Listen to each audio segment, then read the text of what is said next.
Yo, hey, it's your boy Age Hendricks, man. And your main man, who? Yo, boy, Money Duffel Trav, Money Duff Trap. man. How you Trav, guys we doing on this today? biddy. We on this biddy, man, and we here on another section of SG Podcast, live in effect, live in your living room near you, live on your phone near you, now on your iPad, your MacBook, wherever we at. Or if you're just catching us on a regular day, hope you tuned in. Make sure you like, share, comment. But tonight is a great section, a great opportunity. You know what I'm saying? It's your boys chilling in the living room. It's a Thursday night lights. We watching some NBA draft, talking about some prospect, looking at some real life situations, man. And your boys in the biddy, baby. What's good, Money Duffel? Man, we're just here to give them some insight on who's going to be drafted tonight, who's possibly going to go in the top five. We're going to do a mock draft. We're just going to wait for one of our co-hosts to join in to get insight on the first five picks. So I'm going to start from 5 to 1 for you guys. I'm going to let you know who's picking fifth. I believe the Indiana Pacers are picking fifth. And then you have the Sacramento Kings picking fourth. The Houston Rockets picking third. And then the OKC Thunder picking second. And then the Orlando Magic picking first. That's why I got my popcorn, because it's about to be a long night for you guys. I'm about to get my early Christmas present. It's going to be a gift to my franchise and going to do us good for the next 4 years. It's going to be an opportunity for the Orlando Magic to look bad. But we look forward to it. You know what I'm saying? The only thing magical, as we all know, is in Disney World, is Orlando Magic. It is not Orlando Magic, Disney World. My fault. Not the Orlando Magic. It's Disney World. It's the only thing magical. Only thing magical out there, man. And so we here, man. We live in effect. We got my main man Jay Wig. He gonna be joining us soon. As far as getting in on the show. But man, before we get into some draft news, we want to bring out some breaking news. Some things have been happening. I don't know if you guys have heard this, but your boy Kyrie Irving has already gave a list to the Brooklyn Nets saying possible trades that he might want to do if they don't come to the amount that they want to pay him for the year. Did you hear about that? Oh, most definitely. He has a list of 6 teams that he was looking at to be traded to. I believe those 6 teams are the Clippers, Lakers, Knicks, Bulls. That's 5, and 16 was the Heat. The Miami Heat was that 16. Yeah, he said the Sixers, Bulls, Lakers, Clippers, and the Knicks. There you go, the Knicks. Those 6 teams. Cross the bridge. He might go across the bridge. And so what? And really, I mean, when I thought about that, the whole scenario of it, like actually, I think he'll be a better fit on the Miami Heat. They could trade Larry over there. I think Larry and KD will be a good fit together. And then if you go to the Lakers, I don't foresee a KD not really like a good person to trade for. What you're trying to do is make it sound good. You're basically saying he would do good in Miami and Lowry will be a better fit in the Nets. No, you're not gonna convince me for the Heat to do that simple. Well, I'm sorry, Nets to do that simple of a trade. If you're gonna put Kyrie in a Heat jersey, that means you're giving up Lowry. That means you're giving up what's his name? The 6th man of the year, Hero. That means you're giving up probably Bam. You give up a lot to get that man. It's not gonna be that simple because he's worth more than people. I really doubt if they give up Bam. You have to give up caliber players or people. They may give up, say Lowry. I even give up, say for example, Oladipo. Give them 3. Give Irvin over there. That's a good fit for the Heat. I wish we could get him. If we could, I would go for it, but that's not like an option. It's not a valuable option. On the contract here. Can't give him up. Yep, it's not a valuable option. It's really simple. It's really simple. Sorry to say, you worked with LeBron before, you can work with LeBron again. So go to LA. You're gonna take that pay cut, but you don't want to get vaccinated. I agree with you. I'm sorry to say, I agree with you. You don't want to get vaccinated. Guess what? You can't go to the Lakers or the Clippers No, or New York. You could probably I'm go to not New sure. York, but you're gonna play half those games. It's more flexible than in New York, where they allow him to still play home games because it's a private commodity. What happens is, say for example, Jeannie Buss or say the whole organization going down to say the coaching staff, they can say, "Cool, we want Irving to play in our organization. He could play at home games. The only place he pros won't be able to play is in Canada. It's not often how they play. They don't play the Raptors that often, so it's not going to really be a big impact. So that's why he considered those teams. And plus, most of the 5 teams that he put, they championship ready. You know what I'm saying? That's the most like the championship ready teams that's out there. And so if you look at, say, the Knicks, I don't think he'll be a good fit over there. I don't foresee any trade. What they're gonna do Kemba Walker, send him over there, send unless they send JT Barrett. I mean, that really still don't fit. That don't make the Nets nothing. I don't see that. And then when you look at, say, he said the 76ers, what are you going to team back up with James Harden, or are they going to do a switch again, put James Harden back with KD, and he go over there with Embiid? But that might work. James, KD, and Ben Simmons. Never know. James might have to revert back to the. Daddy, is he mommy? No, baby, mommy's not here. Mommy left. Why's mommy left? He's going to have to revert back to do something. What's good, T? Yeah. Good, yo, T, baby. What's good? I'm on camera, you see? Say- All right, baby. You got to get off camera. You can't stay. Go back. Yes, I'll give you some popcorn. You got to do that later. Shout out to you, man. Shout out to all the fathers out there, man. Shout out to all the people, man. You know what I'm saying? Shout out to you guys. It happens, man. 100%. But yeah, back to what I was saying. Like, he can actually go back into the secondary ball handler and let Ben Simmons run point. And of course, he's gonna have his isolated moments in the game. But yeah, I think that'll work back out. Okay, I mean, I don't. Seems like the draft is about to start. Yep, in just a few minutes, we're gonna get into that, and we got some projections coming up. We got really. Who do you think? Who do you really want those Orlando Magic to get? So my mock draft, my top 5 mock draft. Tell me who you want Orlando. Don't give me a 5. Just give me what your Orlando Magic. We'll break down each team. I would want the friend to do. Yeah, as far as all what right, you're. Well, I'm gonna be honest with you. I actually fell in love with Banchero out of Duke because of the pedigree and whatnot. But based on I heard two days before the draft that he did not work out with the Orlando Magic because he thought they wasn't gonna pick him. That's absurd to me. That's like you're claiming you're the number 1 pick and you do not for the franchise that has the number 1 pick. That tells me you don't want to be there. That tells me you're not thinking about winning. You're just thinking about personal accolades. So that kind of pulled me away from him. But right now, I would want Orlando to draft. It's too hard for me, man, because I love Jabari Smith, but Chet Holmgren only makes sense. It only makes sense for them to draft Chet Holmgren. Only reason I'm saying that is because the ties he has with Jalen Suggs, they both went to the same high school, both went to the same college. So they have some ties there.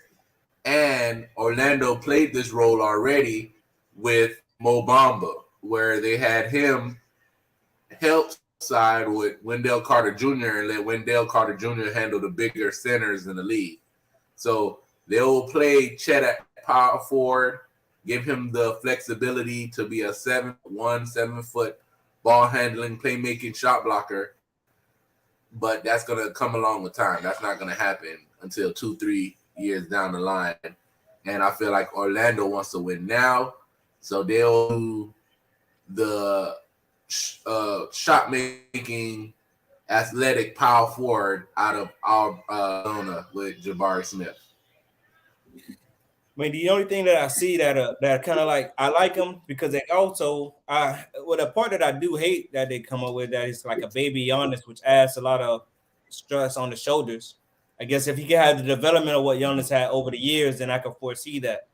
I think because of the tallness, how he is, as far as on your team fitting, the only thing that I said takes it out your main man hands, which actually takes it out of Markel Fultz. Jonathan Then takes it out of Jonathan Isaac, the power forward.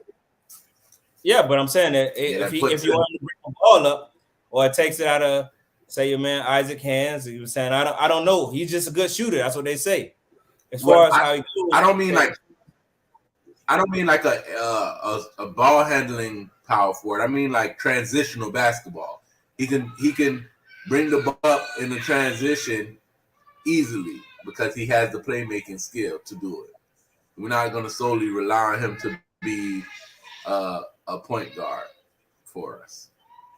okay. And so, say for example, with having them, where do you see your team? Because you guys were kind of at the bottom of the East last year, right?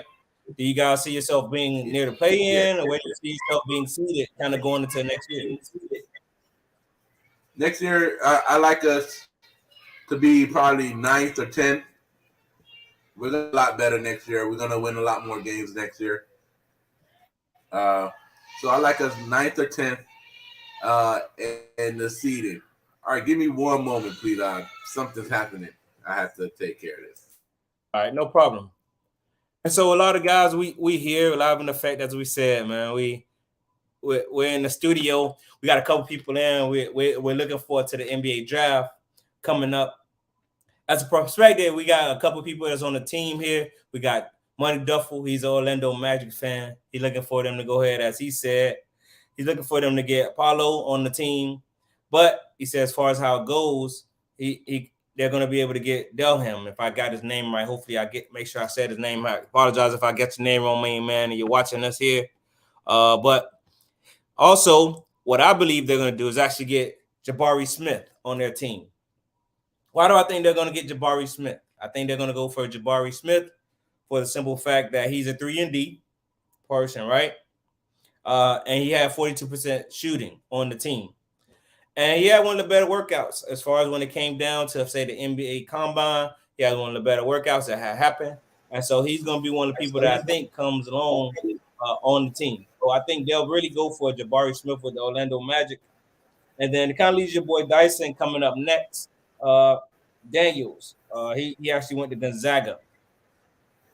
The Gonzaga guy.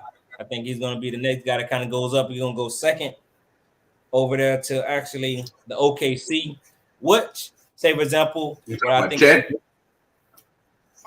Yeah, talking about Chet. Good. I think he'll go over to OKC, and that'll be a better place for him.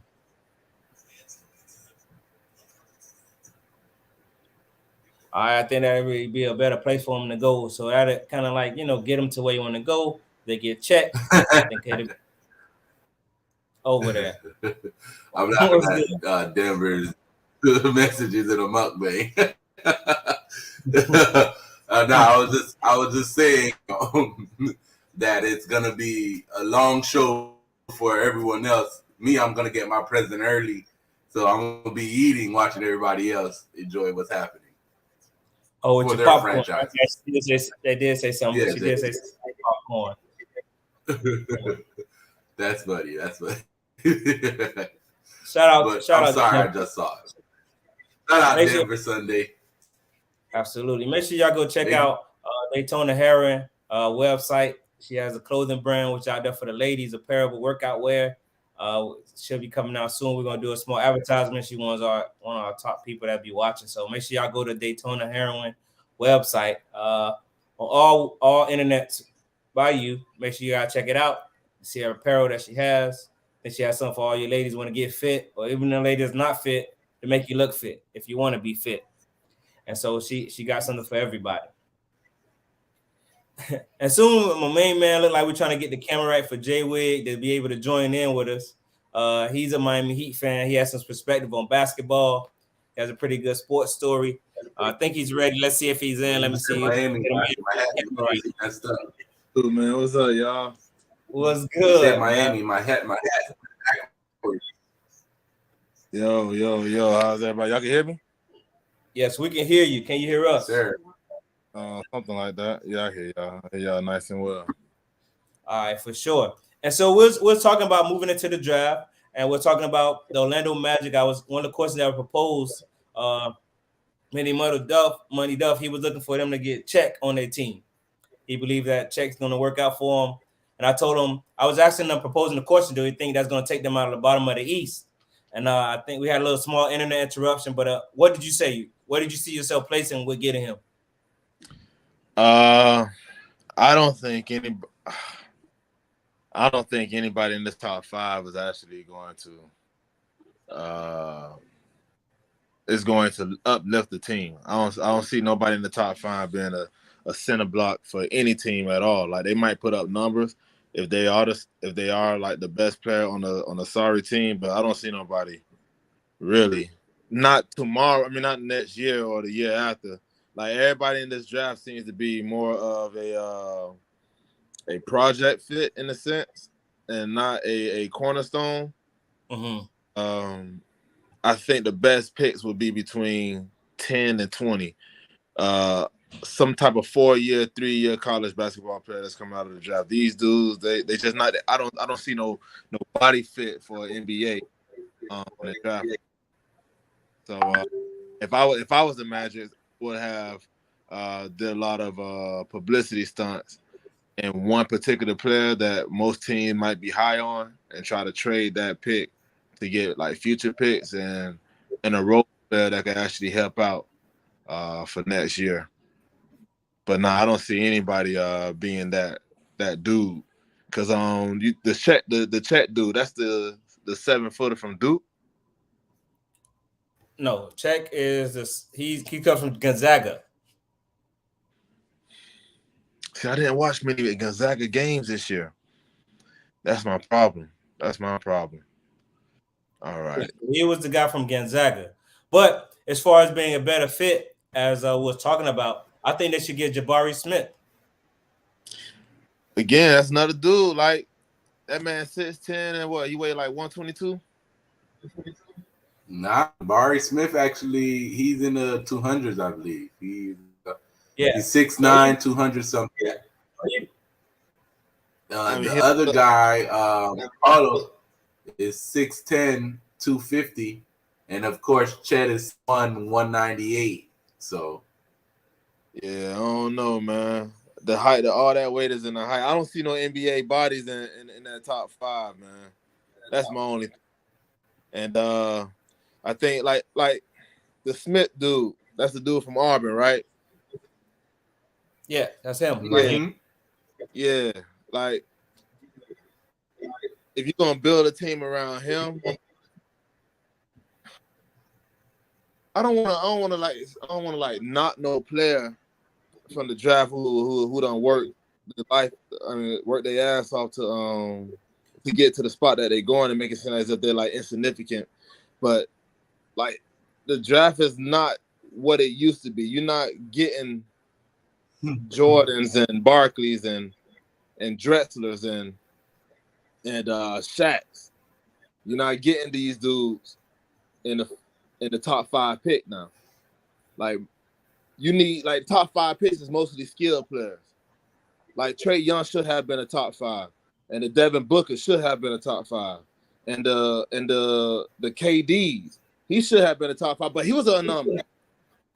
KD was an anomaly himself. Like he was the reason why he wasn't a top pick, because they said the same thing. He was too fragile, but he's a generational talent, and you don't get generational talents like just every draft. It's every generation you get a. And I don't think anybody. Go ahead.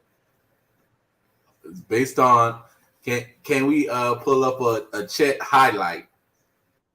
Just a highlight or one highlight reel. He doesn't give you KD. You look any of his highlight reels?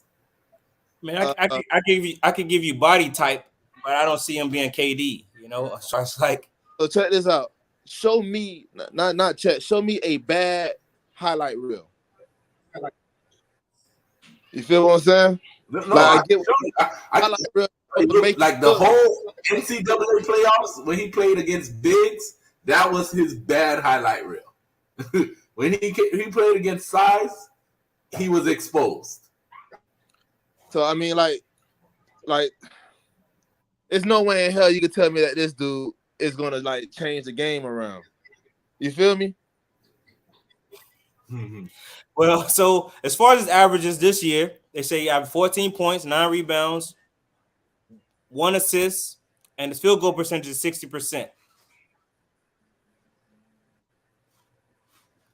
So to come in, he said he's the most NBA ready, most versatile person coming in. But as far as like what they say, body type is going to be Paulo. He's going to be the most body type, more in a franchise. Gonzaga and Duke has very competitive, I guess, say as far as their championship, their coaching, their strategy. I think they come from more prototypical lead up to the NBA kind of thing. Yeah. Man, my only thing is, dude, I can't really comment on this dude because I can't comment on something I didn't see. I'm not gonna just try to pull up something out of my ass. I didn't watch too many Gonzaga games, and I know Gonzaga, they weren't like for me, like when I say, oh man, this dude is a must get, it's because I'm gambling every single damn game, and I know for a fact I could depend on this dude to beat the bookie.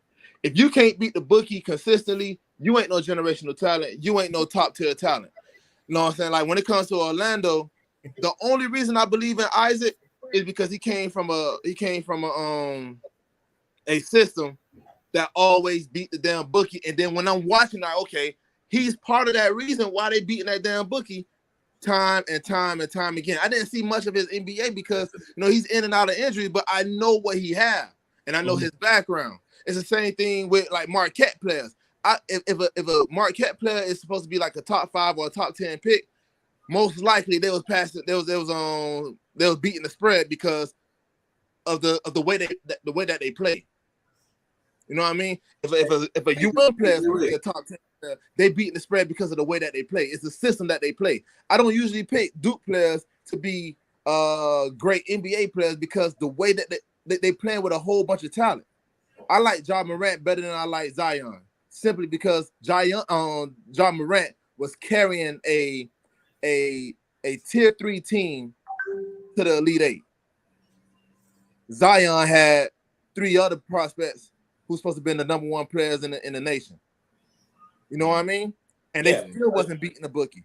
But you don't foresee that as more competitiveness? Like, so for example, it's harder. If I'm playing against elite talent, I should be more elite. Rather than playing, say, more of a second tier talent, I'm the elite talent, then who are you really practicing against? You mean like the logo may be there, but like what's the motive behind that?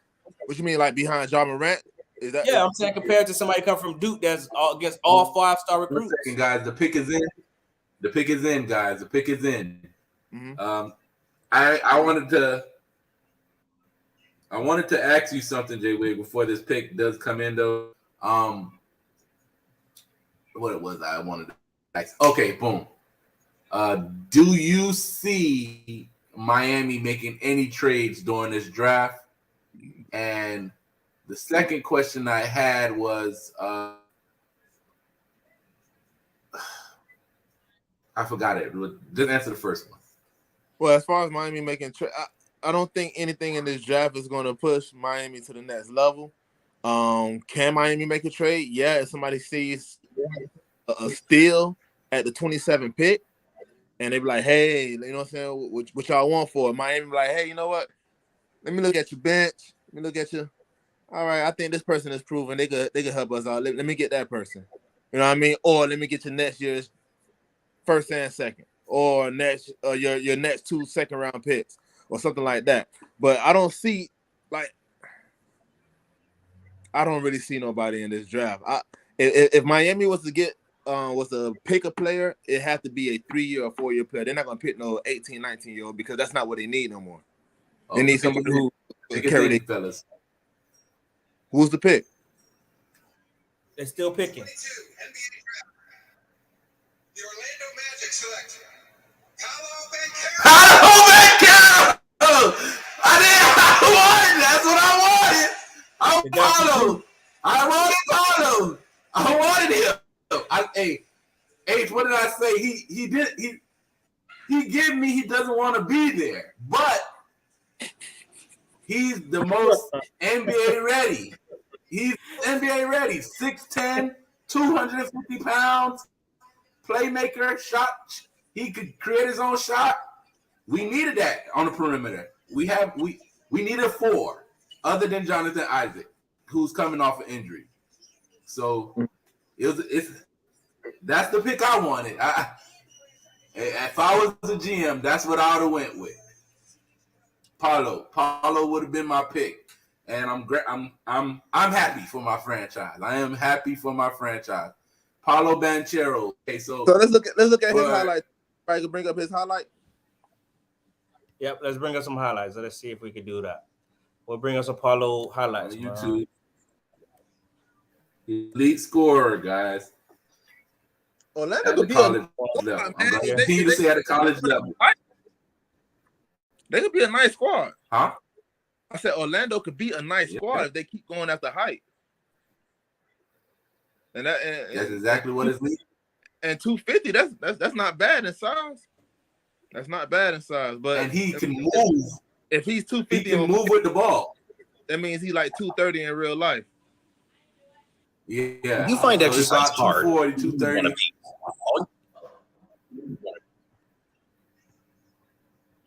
I'm excited. Hey. I don't see him changing life over there in Orlando very much, but we can go with it, man. Listen.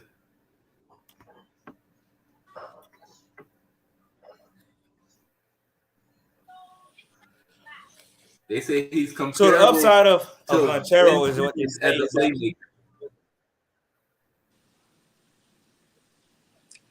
Yeah, they say he's comparable to confident player. He's a playmaker. He's a guy that you can get the ball and he'll get you. I just see this being a pawn for a future trade because he's not like a. You know what I'm saying? It almost reminds me not comparison to the Detroit Pistons. It's kind of like that team that always get first round picks and they just use them as pawns. Hey, we'll trade him, give a first round pick. You know, it's almost like the first. I don't see this being a game changer. Even if he could be a building piece for you guys in the next 5 years, you guys are gonna have to add some additional things to them. I don't foresee him being that game changing person for you guys. I mean, shit. You know what? Can you guys see the highlights, right? Yeah, I'm looking at it. I'm looking at the way he moves. Yeah. You know, he's NBA ready, man. He got a body for it. He got a body for the NBA, and he moved well, but he's not polished at all. He was just bigger than the other players. I do remember him playing against UM, man. He was nowhere to be found, and UM wasn't even a big squad. But then they did have a problem getting the ball up the court because UM with that relentless pressure.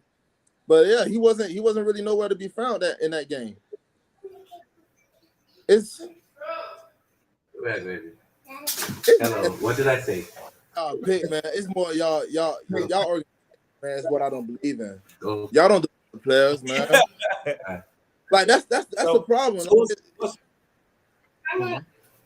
Y'all need somebody to come and be in the locker development. It's not the players that y'all have. Y'all don't have nobody to coach them up. Breaking up. You said I'm up? Yeah, I can hear you. Truth! I need you to be.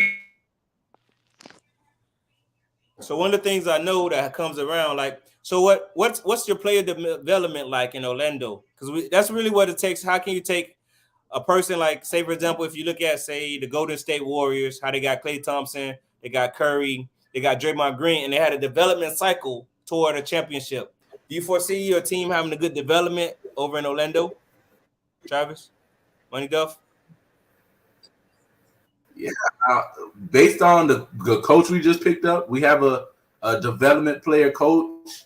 We also our franchise is collecting talent after year.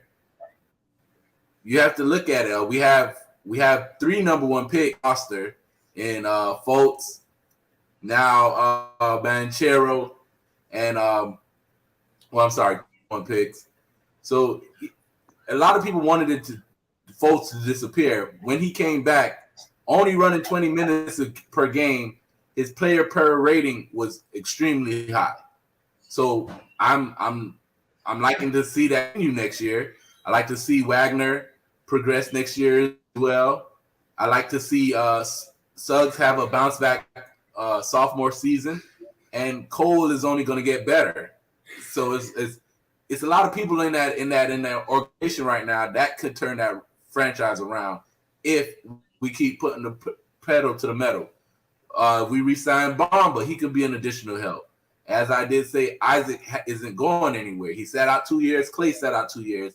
Only difference between it was 2 knee injuries and not a knee and an ankle. So now, if he can put up that potential that he had always been showing, plus we add this to our franchise in Banchero, hey, it's only looking up, man. We also have Wendell Carter Jr. It's a lot of pieces there. It's just put it together now. Let it be cohesive. Let it work. So if you had to give a projection of saying from here to what date do you kind of see you guys making it to that point where you're contenders in the playoffs? Contenders in the playoffs nowadays is only getting 9th or 10th. So if you're saying getting to the second round or doing something like that, of course it's gonna require a trade. I'm speaking of making the playoffs. When do you see yourself making the playoffs? Making the playoffs? 2025. Yes. 2025. That's 2 years. 2025. Okay. 2 years. Probably a year from now. Okay, so the second pick is in, and the OKC Thunder has drafted Chet Holmgren. Oh, they got Chet? That boy froze. You hear me?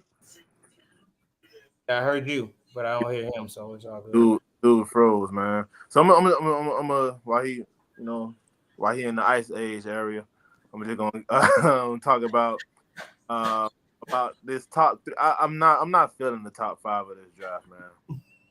I'm really not. Like let's just think about it. Let's go down the line. Like last year, we can't really put it in perspective that much last year because they only had 1 year in. But there's not that many top 5 picks that actually do well in the first 3 years or first 4 years in the league. Like as good as Andrew Wiggins was coming out of high school and as good as he was in college, the man got traded immediately. He ain't gonna get to play for the team that picked him. And then when he went to the second team, he couldn't do shit. You know what I mean? Like he had to go to a championship-ready team to actually learn how to play, and that's why I think about development. You got to have somebody in your system, you know what I mean, to teach you. If your coach and your front office can't get you to be an NBA-ready player, because it's not about basketball. This man can play basketball. These dudes that's in the top 5, they can play basketball, but can they play national basketball in the here to Giannis? Huh? Say that again. You say he remind you of Giannis? They're comparing that to Giannis. ESPN. Can y'all stop comparing these players to like generational talent? The dude from Auburn is not ESPN is doing. KD. There's one KD. There's one Giannis. There's one Kobe. Kobe got drafted like I think 13 pick. All right, we can't compare these dudes to the highest. All right, like Rashard Lewis, maybe. You know what I mean? That's a good NBA career. Yeah. You know what I mean? Maybe the dude could be Michael Beasley, decent NBA career. You know what I mean? But that's what top 5 has been giving you lately. ESPN. Top 5 has given you a decent ESPN is huh? ESPN is comparing him to. Hype these guys up. That's just I'm gonna hype you up. ESPN have to sell ratings. They have to sell commercials. You know what I mean? Like we got no damn commercials. We could be truthful and we could be honest. You know? Like Not man, Giannis. honest, dog. I don't Not see Giannis.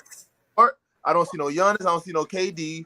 I don't see no Kobe's. I don't see no Jordans. I don't see no LeBron Bronze. I don't see no Kyrie's. I don't see no Steph's. I see dudes who could play basketball, but in order to play to play national basketball inside of the association, you got to be a little. That dude look like a goddamn skeleton, man. If I could just interject for a second, Yeah. just to think about this is the top 5 players from last year that got drafted. Pistons drafted Cade Cunningham. He had a good year. Rockets draft Jalen Green. He was average. You know, he got a good day. Cavaliers had Evan Mobley. And then Raptors got Scotty Barnes. And the Magic got Jalen Suggs. So I like the Scotty Barnes. And I like the Mobley. Yep. Mobley. You like Jalen Green at the Houston Rockets? Nah. The dude was just it wasn't nothing there for me to see. He's very athletic. What about Cade Cunningham? Yeah. He made the NBA All-Star team. He did not make the NBA All-Star team. He made the rookie. Yeah, the rookie. Rookie well, All-Star. not NBA. I mean rookie Yeah, All-Star team. Because he's on ESPN a lot. Because he's very athletic. You know who else? Was in the All-Star weekend celebration? A dude named Derek Mason. I think that was Derek Jones Jr. Garbage, but he's very athletic. You get what I mean? There's a difference being a good basketball player and a good national basketball player inside of the association. And I don't see that. I don't see it yet, but you could develop yourself into that. You know what I'm saying? You can have some leadership that will get you there. These dudes going to teams where there's no leadership. You know what I mean? Like, people keep saying that Gildress for OKC, Sage Gildress Alexandra. Oh, he's this and he's that. No. You guys, 1 second. Go ahead. The pick is in. 1 second, fella. Sorry, I didn't get the second pick. He's gonna be a dog, Jabari Smith Jr. He was expecting number 1. He's angry about it, so I like the dog in him to come out. He might be rookie of the year.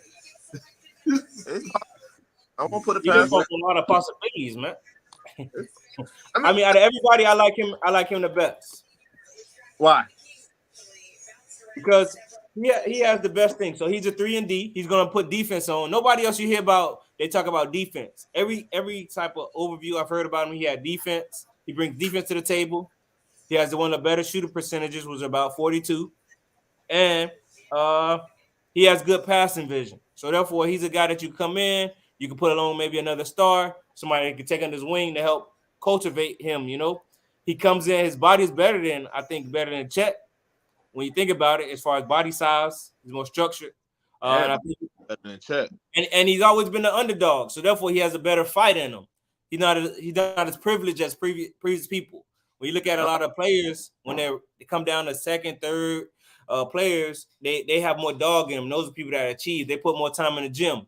Right. The reason why I actually like Chet, because he has an attitude that says, like, I'm the best player now. I best the best. I'm not gonna be the better person. So when he comes into the locker room, he already comes with that tenacity that's gonna be shut down by these players that already have more experience than him. So that's why I like Jabari as better.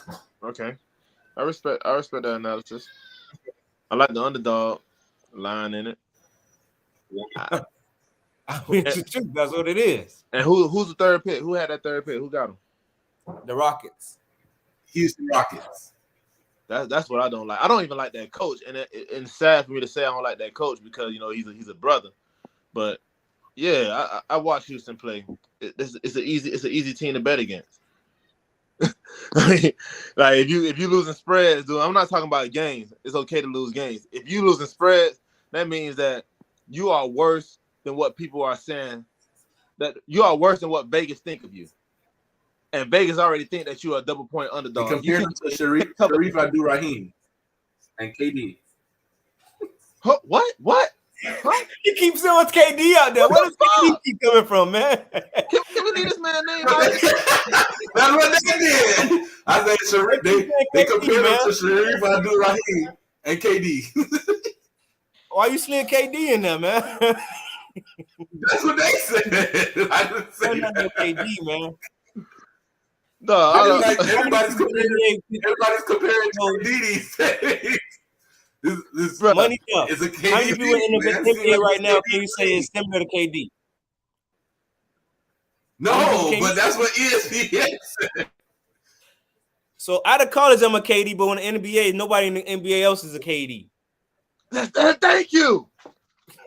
Thank you. Dudes who don't have to go to school and they just spend all their life worrying about basketball. None of them is KD. But this dude who had to go to class, you know what I mean, just got out of his mama's house, got all type of girls and distraction in his face. He's already KD? He's the next one? Nah. No. And he couldn't pass. He lost in the Sweet 16 to UM. That's my squad, bruh. It's a lot They of didn't have 6'4" bigs.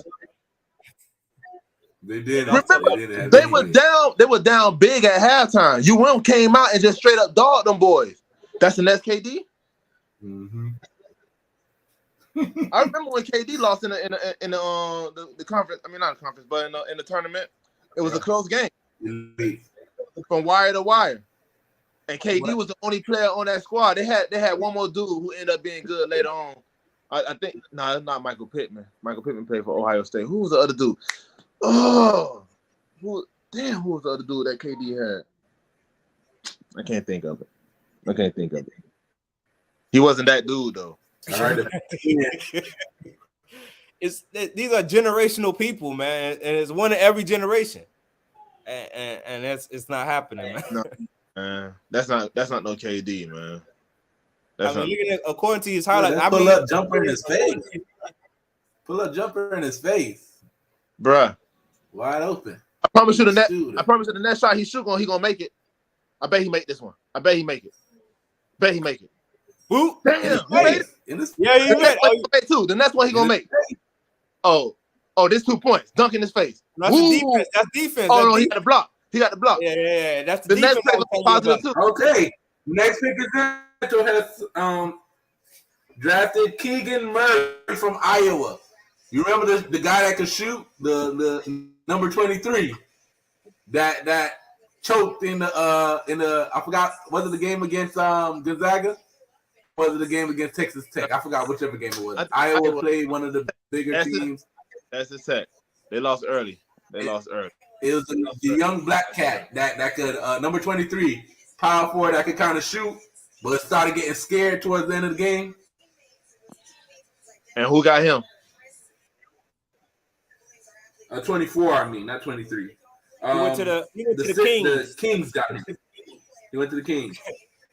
Do you see? Hey, so one question I got to ask you, and we kind of talked about this earlier. What idea do most teams have when they kind of go into the drafting? Like, what do they say? Oh, let me get the best fit, or they kind of get the person that has the best talented person on the field. I mean, on the court at the time.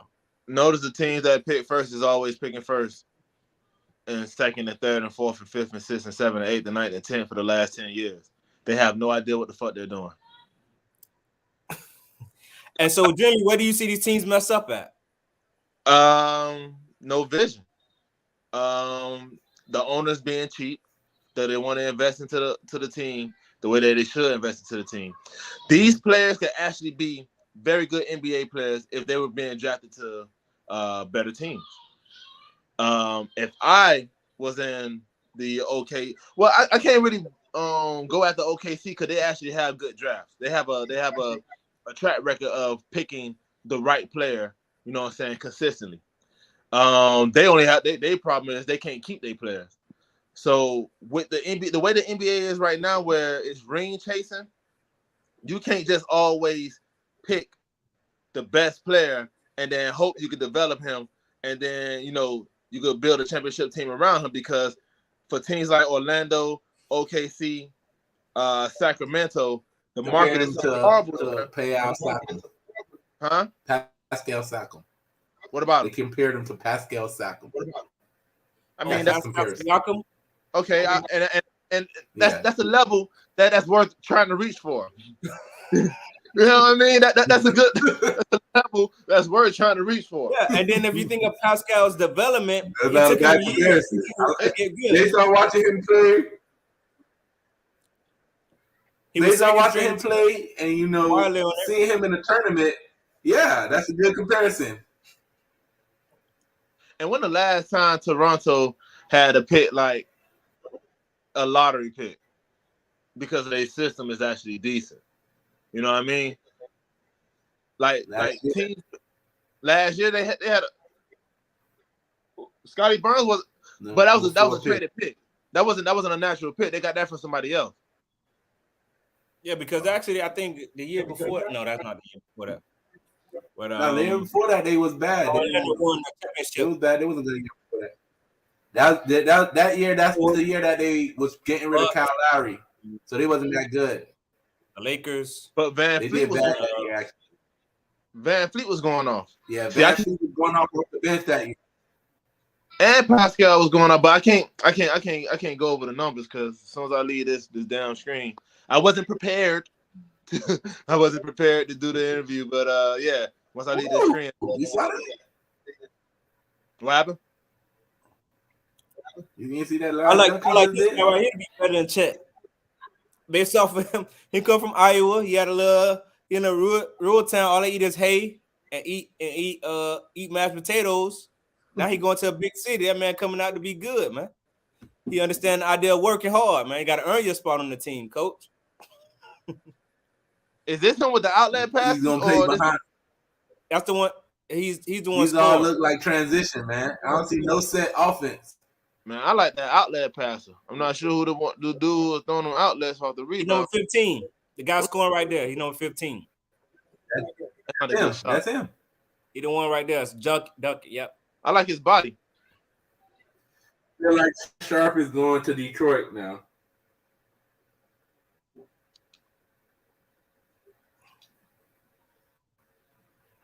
So it might be a trade in Detroit. You know who he remind me of? A little more fluid Obi Toppin. Oh yeah, he do like Obi Toppin as far as game talk. That's what I've done. Like he shoot. I like it. He got a natural shot, but that whole body and shit, I don't think they're gonna be working on the next level. And who picked him up again? I like this highlight tape. Sacramento. You go no. But hey, you gotta give them. They got Mike Brown, brother. They got Mike Brown. Sacramento has a power forward already. He coming off the bench. They got what's the name, son? Silgaskis' son? Is it Silgaskis or somebody else? Somebody that father was a big time center in the league. Sabonis. There it is. Sabonis' son. That boy A garbage. former All-Star. Sabonis not that bad, man. Why did you bring that name up? Sabonis ain't that bad. Sabonis not that bad. He's a 2012 player. Yeah, Detroit is picking. the league where Jay Ivy. Detroit got Jaden Ivey, one of the better guards in the league. He crying. Y'all boys, he crying. He emotional. Huh? He emotional. He crying. That's because that's the team he wanted to go to. He did say he wanted to go to Detroit. I remember saying that. He did say he wanted to go to Detroit. He said, "I want to go to Detroit or the Pistons, Indiana." He got family there. Or Indiana because he said that's what family. No. Detroit got something. Remember doing our little pre meeting. Yeah. Was saying I want to see what Detroit was going to pick. Yeah. Because Detroit got something brewing, dog. Detroit picked the wins over. Get it while it's low. The win total over. Detroit. Wait. So you think Detroit got the guy? All right. So now you feel like they got the guy. No, not necessarily. Detroit already had something brewing. Okay. And now they got somebody who they can actually.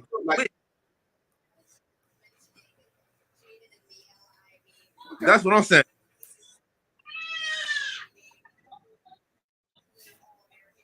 I like this pick. I mean, I like the player when I'm seeing. He's very athletic. He got his some, mom was his coach, bro. huh? His mom was coach. His mom That's was his coach. crazy. I bet. Imagine having your mother. Hey, he has elite speed. I like this pick. Start and stop explosiveness. That you need that in this league. He's nice, man. No, he's really good. He's the best He's guard. nice. They said he had potential to be top 3. But I feel like Orlando that's what y'all. Orlando didn't need no guards. Well, you know what? I like y'all pick because the dude big, he's strong, and he got ball we need a skills. side. Yeah. He got ball skills. I'm not sure why. If you didn't, I'm sure you didn't watch any Orlando games. I watched all of our Magic games, and what we really missed last year, you saw Bamba was getting shooting form. We had post presence. We had Wendell Carter in the middle, but 17, 12, 1.5, 2, that's not going to cut it. We needed someone that's going to put his hands up and someone help him and get whatever. We didn't have great help side defense. Bamba was too slow for me. You know what I like about this highlight tape? I done seen like 9 different niggas score. It's the same dude scoring. No, it's not. Oh, as far as like assists. Yeah, okay. I got you. I'm like, he's that's somebody else. Yep, that's somebody else scoring. Dude. And then when he don't just see him scoring, yeah. And when he scores, it's not that many people open. He's scoring when he's supposed to. Detroit gonna have something, bro. That's my surprise pick. That's my surprise pick for the playoffs. It's just them two though. You don't really have much. It's just them two. You have Isaiah Stewart, which is just a straight defender. You got Cade. Of course, he was the last year #1 pick. Then they got Sadiq Bey. Only reason people talking about him because he 50 on us when we were trying to lose, so we can be in better position than them. Hey, I had so it's like Sadiq Bey on my NBA fantasy team. I mean, he used to give me points. He gave me points. I took Sadiq Bey on my fantasy 50 team. Is 50, dog. Don't say the only reason he got 50. I'm not downplaying it. He got 50. I'm not downplaying it, but when you're trying to tank, somebody got to score. All right, Indiana pick is in. Hold on. Let's see what they're picking. In the 2022 NBA Draft, the Indiana Pacers select Benedict Mathurin from Arizona. He crying too. Another careful guy. Hey, man, this is life-changing for these boys, man. Some of these dudes. Man, you ain't never have $1 million before. Now we got my mama rich, baby. Mama, you ain't gotta work no more. Hey, mama, you ain't gotta work no more. Be on the side of the games. Just work, just all of them. Hey, man, mama. You know what I'm saying? Just I know you got friends at the job. Yeah, just put it. You ain't even a 2-week notice. You gave him a 2-hour notice. I ain't coming to work no more. Gotta stress. Tell their ass straight. Hey, anybody talk to you slick. Tell them I don't need you. Yeah, my son in the NBA. Who are you? Don't you know that? You don't watch the news? Yeah. Who? What? Ma'am, I'm not going. You ain't looking at ESPN right now? You ain't just see me on TV? For real. That's funny. She a part of the Mama's Club. The NBA Moms Club. I ain't really feeling this dude. He rebounded. Explosive athlete, versatile scorer. Yeah, he rebounded the hell out of this ball. What is it? What is his position? Guard. Rebound. Forward. He's swinging guard, small forward. He's a forward. I don't like him at the. I damn sure don't like him. Well, you know what? I like the Pacers development squad. they'll make them tough. You know what I mean? I see a slightly better Lance Stevenson. Yeah, that's about it, man. It's Indiana. They're just the team, you know. His NBA comparison is OG Anunoby. Is that good? Yeah. Okay, that's good. That's a fair, Anunoby, right? his NBA rating at about a 79-81. So B player, C plus So B player. he'll a role player on the team. Yeah, he's a good. Most of these players in this draft is role players, dog. Very good role player. Like, just think about like the last couple of years. Like, think about who are the elites in the league right now. Like the top tier players, most of them was drafted between 7 and 13, 7 and 20. Yeah. You know what I mean? Like, ain't that many. Like, shit, Tatum made good in the lottery, but shit, Ball playing on his third team, and he was picked one pick before Tatum. Who was the number one pick that year? Was it Ayton? What's bro name? Dang, I just had that up. I was looking at it. I know Ball went second, Tatum went third. 17. Was that Marcus Fultz? If it's 2017, that's the year. That was Fultz, right? Fultz got Was that one. Fultz year? Yeah. Because they kept saying that. Oh, yeah, that was Fultz and Tatum. And then Tatum. De'Aaron Fox was number 4 or something like that. Yeah. Right? So like think about that draft. Those lottery picks, only one really became somebody who could build a championship around. Everybody else became role players. And there's no knock on being a role player. You still got an NBA contract, and you still got a possibility to get another one at a good size. But like the lottery is not really where you want to build a championship squad from.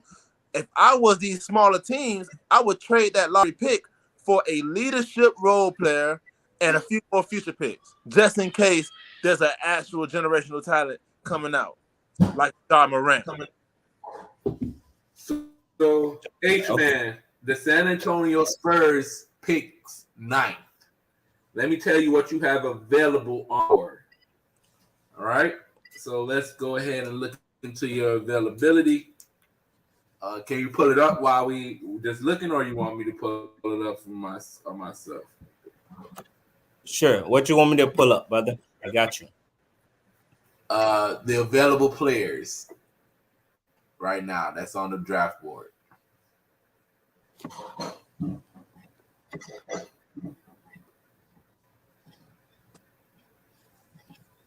Got you, man. I got you, man. We got you, brother.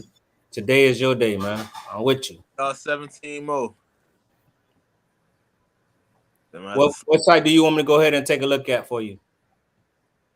That side's fine. Just go to the draft. Yeah, full draft board under draft 2022 in blue on your left corner, down right there. Click that blue full draft board. All right, now pop prospects. Click prospects. So all right. if we had to take a look, this is. I mean, to be honest, team, if we had to take anybody to draft board because they're getting. I mean, for my team, honestly, what we need, I think we just need a point guard. Somebody handle us out with White. I don't know who we're gonna get. Somebody a guard. We just need a guard. We okay in the center. We're pretty good with our centers. And We are. As far as with us, our team, we got White. We got what's our center name? Oh my God, what's this guy name again, man? We always get these foreign guys, man. Yeah, and I'm thinking y'all about to get that 6'6" international player that I seen. That's what it looked like y'all gonna get. Man, Pop don't like NCAA players, man. They don't like to listen. No, Go ahead. They don't come in listening, man. Yeah, like you said, they don't come in and listen. Hard work, dog. But on international player, they come in professional. Yeah, and they've already been playing overseas. Yeah, they come in very professional. That's why Melo is so goddamn good. Everybody picked on LeVar Ball for taking him out of high school and taking him overseas to play professional. The reason why Melo is so good because he's been playing against adults for the last 4 years before he got into. 3 years before he got into the league. Yeah. When you playing against that type of size and that type of speed, even if they're not as skillful as the players you're playing against in high school, when that weight is leaning on you, you get used to it. You know what I mean? So now you can finish over it. When that speed is catching up to you, get used to it. So now you know how to change your speed a little bit more, a little bit better. You get a little bit more fluent. You're not so damn antsy when that speed catching up to you. So when it comes down to that, I actually believe in the overseas thing. Now I think about it, like, man, that's cool. Like you get professionals. Like if you look at your boy, I know y'all boys how in the Mavericks. Y'all favorite player now is Doncic, right?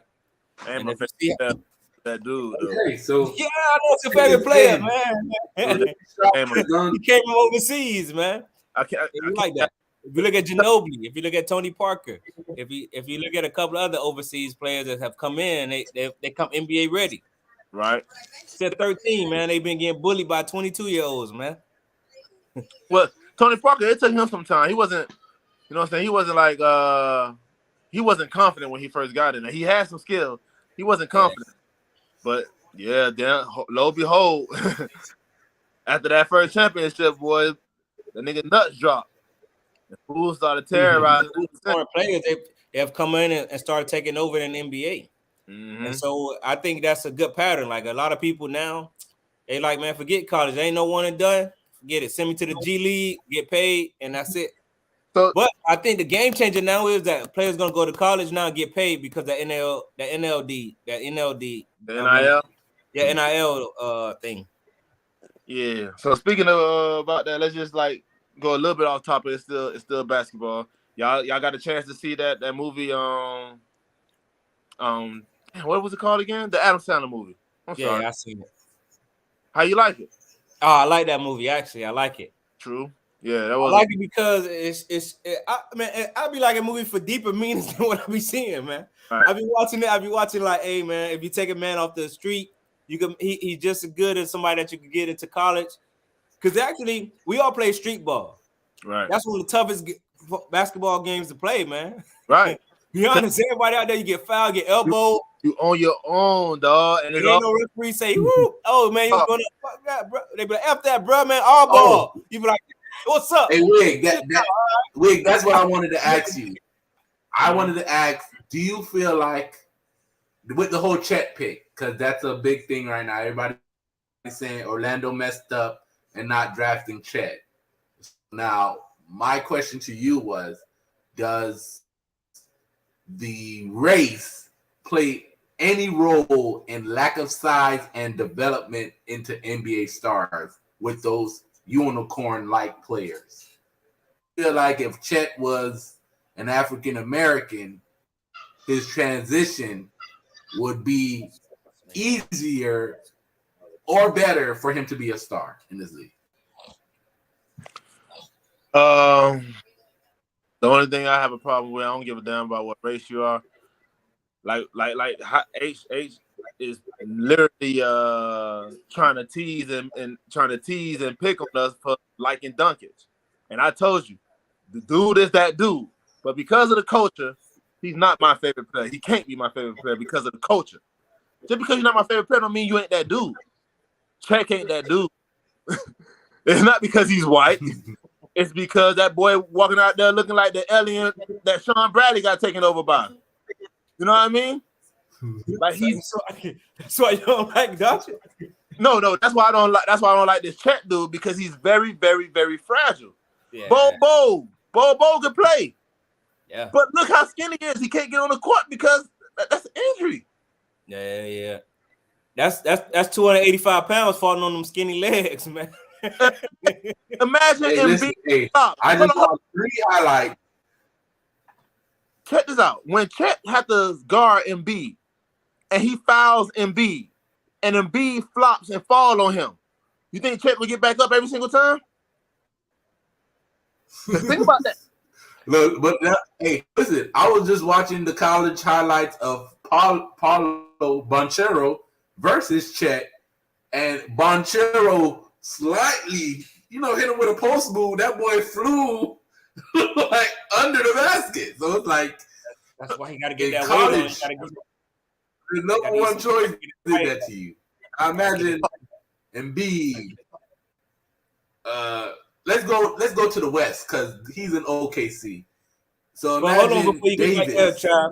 I just want to talk about this movie. I want to talk about this movie Hustle really quick that we was talking about. In the movie Hustle, I don't know if you guys checked it out. Shout out to Netflix. That was a good movie with Adam Sandler, co-star with LeBron James. I watched that. You know what I'm saying? Doing this thing. He's in the 8th pick for the New Orleans Pelicans. It tells the story that a person go from nothing to something, man. This man Travis is a gun hold on his team. He's trying to, I don't know, he the inside added Scheffner over there, man. But it's hot stuff, man. Just cool it down. It's cool, man. The rest of it not that important, man. It's not that great. Who knows these guys, man? Wait. I'm just here to show respect to every team, man. That's all it is. Hold on. The Pelicans picking is something special because they actually already have a squad and they just need to fill in. And what they get? They just picked. They got Dyson Daniels. That's a good. I like Dyson Daniels. In a G League player. Yeah, he has court vision. He's there for the defense. He's more defense than anything. Okay, so he replacing the Drew Holiday that they let go 2 years ago. Floater. He has a floater game. You 6'7" floating the ball. I don't like that. Yeah, it's not too many floaters going in the NBA, man. Ain't people doing floaters that much, man. Your job getting smacked to the other side of the court. Oh, like you floating that 6'7". Damn shit, bro. I'm sorry, man. You better Anthony Edwards that shit, dog. You can't be 6'7" over here floating, bro. Man, talking about, let me just put it over the rim, in front of the rim. Commodores, nigga, you out here balling. You about to get your job put in the stands, man. Front row seat. Hey, so it's your team, the San Antonio Spurs, up to pick. What you think your team needs right now? I got $5. Anybody want to put money on it? On what? I got $5. It's an international player. I got $5 for one too. Some guy from Australia or something. Some guy. It's your. Let me see. It's right, a European or North Africa. You know, I said Australia because the guy that Dyson Daniels, he's from Australia. Oh, okay. He was in the G League. That's why I said Australia. All right, but go ahead with your analysis on Hustle. So on Hustle, I like that the guy was on the court player, street player, you know what I'm saying? He was doing his thing. And so he had went and checked out a lot of college prospects. He looked at the guy like, okay. Oh, he got problems. Okay, cool. This guy just got an ACL injury. Oh, man, this guy kind of this, right? And so he was kind of down to his last. And so the thing that I like about it, kind of like he had bet on himself when he was for the Sixers. He was like, I'm the Sixers. And then, so the guy like, forget that, man. I see talent in this guy, and the guy didn't believe in him, but he believed in the player. And so the player themselves kind of collaborated together, put in the work, and then he said, man, if you want this, you got to go for it, my man. And so I like that. I like the rag the riches story. And generally that's how it comes. If you think about LeBron's story, if you think about a lot of people that came from that, I think that kind of brings that story up. Oh, when you get Michael Jordan, a lot of people Michael Jordan fans. He lived in a mediocre household. His family worked a regular job, and now into riches. You know what I'm saying? But most kids that come into the NBA, like, which is good, like LeBron's son got the best of everything. Right. He may be good in NBA. If you think of Steph Curry, his dad came in, he already had the best of everything. You know what I'm saying? Right. And so his story is not a success. He's not like that glamorous figure. You got to like earn it. Or if you think about Peyton, I actually like Gary Payton Jr. II. He earned his way through G League, came up. Right. I like his story. So story means something to me more than just like you paid your way in. So I like you pay your way in sweat. Then just like your parents got you the best trainer and stuff. So I like the hustle. That's kind of like why I like the hustle, man. Because I like the back end of it.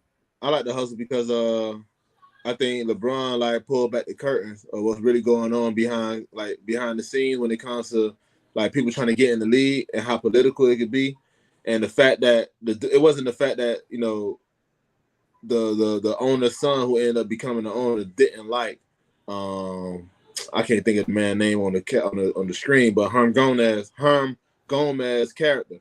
And not the fact that he was talented. It was the fact that he didn't like the dude that scouted him. And that was getting in the way of Herm Gomez like really getting seen. And he's throwing salt all in the media about the dude. You know what I mean? Mm-hmm. And that's why I don't like that's that bullshit that I don't like how people who already made it could go to the media anytime they want and just throw salt on a nigga name who ain't got nothing.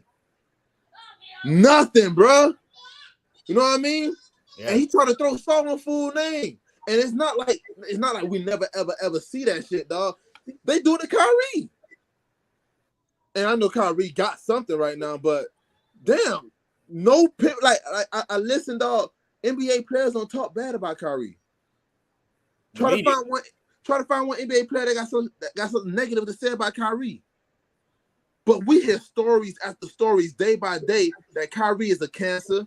He ain't this. He don't deserve that. And it's a fucked up situation because Kyrie ain't going at none of these people.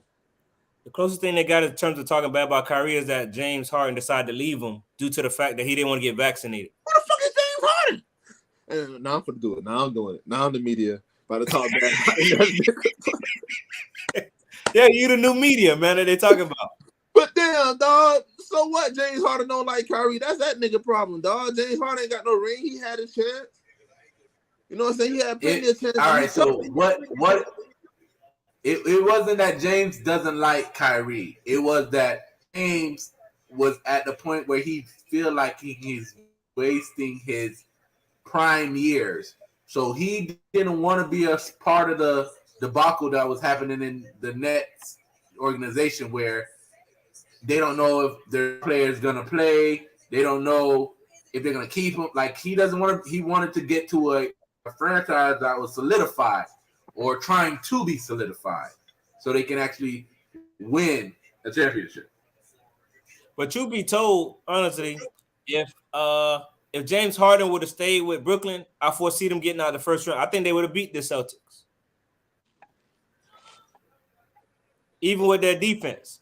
I foresee the Brooklyn Nets would have beat the Celtics in the first round, or they would not have gotten swept if James Harden would have stayed. Because there would have been some sort of chemistry. So now, say, for example, when Kyrie Irving leaves, now he's the main primary ball handler. He got to bring it up. He got to do all this. And so it changes the rules on the team. So if James Harden would have stayed, he still would have been, we ain't gonna know what you got going on. You see ghosts or something, man?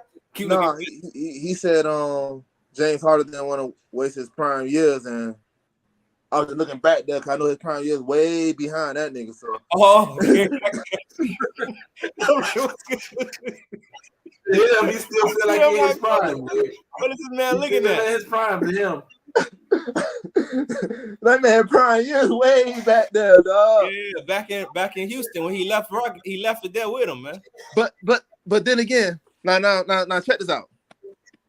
This is the most craziest shit, dog, because NBA players don't talk bad about Kyrie. They don't. Hey, the media talks bad. So y'all both was right. Hold on 1 second. The San Antonio players talk bad about James Harden. Yeah. Hey, wait. Remember the kid from Baylor that you like with the colorful hair? Yeah. Good guy. That when we was in Virginia, the Baylor kid with the pink hair. He had pink hair. Yeah, what about him? That's who they drafted. That's who the Spurs drafted? That's who they drafted. Yeah. He played ball in Australia. He from Poland. He from Poland? Yeah, if you want to see him, this is him right here. Yeah. Oh. Hey, what Poland at? It's in Europe, right? I'm not sure. Yeah. Hey, my $5, dog. I don't know who owed me, dog. Somebody owed me $5, dog. Coming out of Poland. That boy right next to Russia, dog. This is overview. Versatile forward who fills in a lot of blanks for both ends of the floor, guarding in multiple positions, making hustle plays, passing the ball with nice vision, scoring opportunities, and will steadily improving as a jump shooter. Athletic Boris Diaw. Somebody you could coach. Athletic Boris Diaw. That's what we got. who's gonna turn into a coach himself. I prompt, man. Washington, they're gonna pick a dumb pick. Washington gonna pick dumb. New York gonna pick dumb. OKC. The pick I want to see who they get. Charlotte, even though they don't know who their coach is next year, but we're gonna see who they get. They're gonna be a dumb pick. It's gonna be a dumb pick. What do you think? What do you think the Washington Wizards is missing? A roster. Yeah, me too.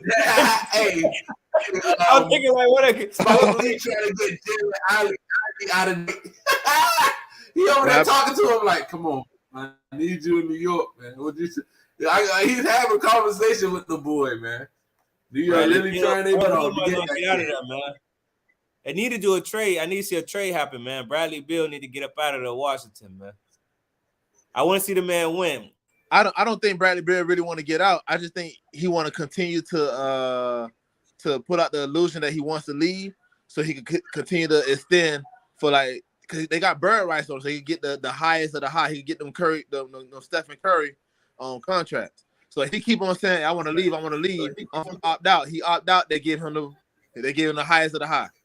As long as he make all-star teams, as long as he make all NBA teams and stuff like that, he can always get $300 million.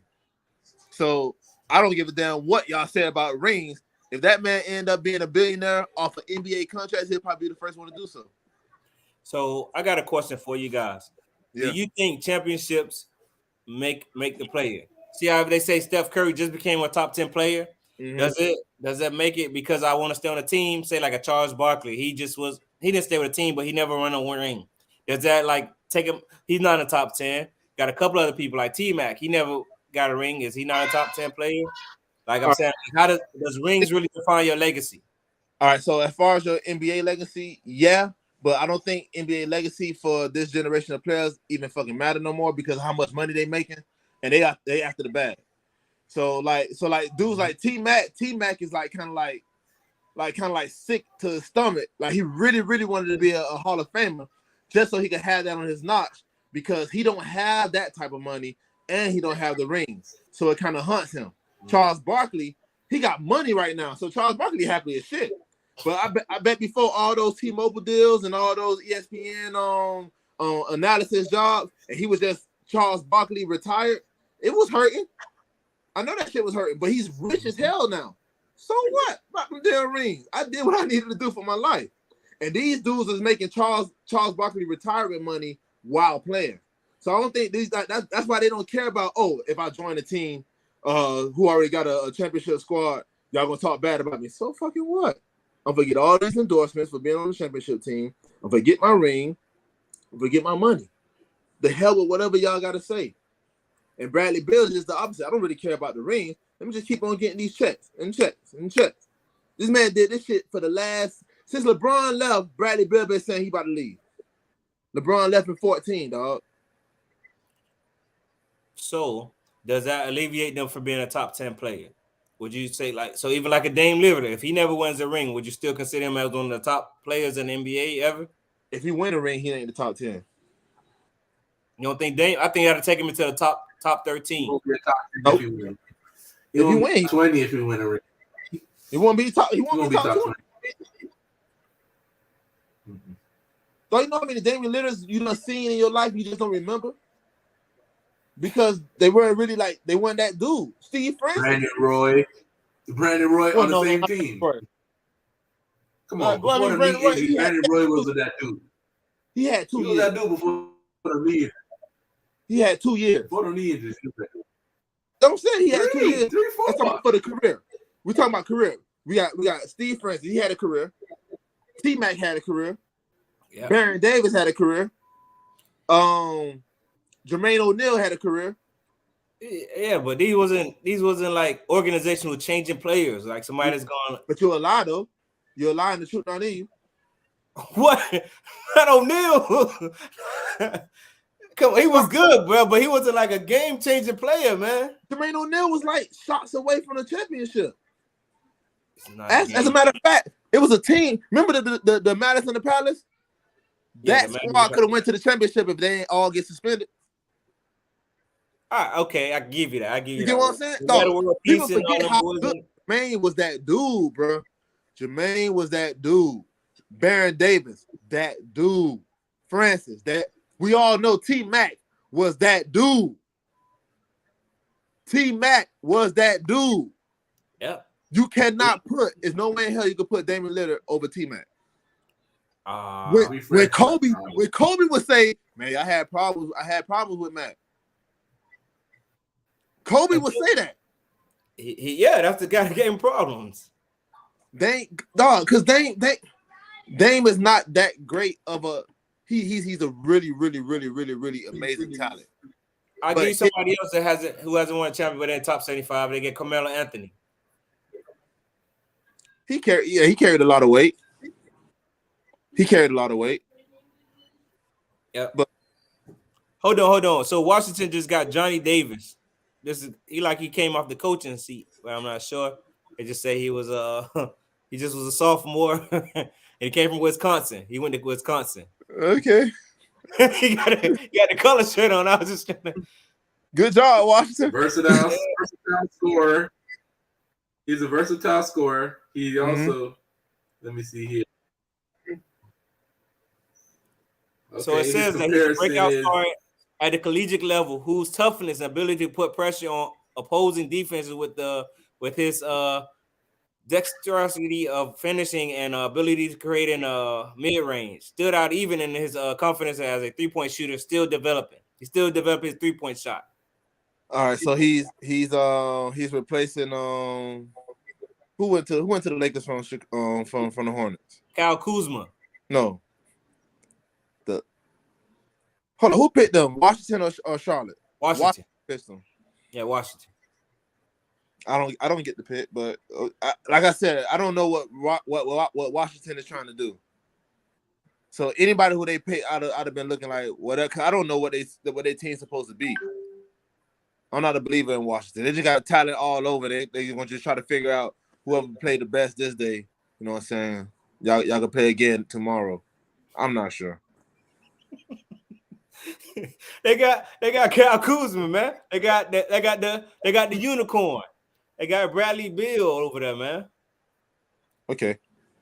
They Those needed a star beside Bradley Beal. That's what he said. Hey, I like Kuzma. Be honest, I like Kuzma, man. Kuzma's the dude, man.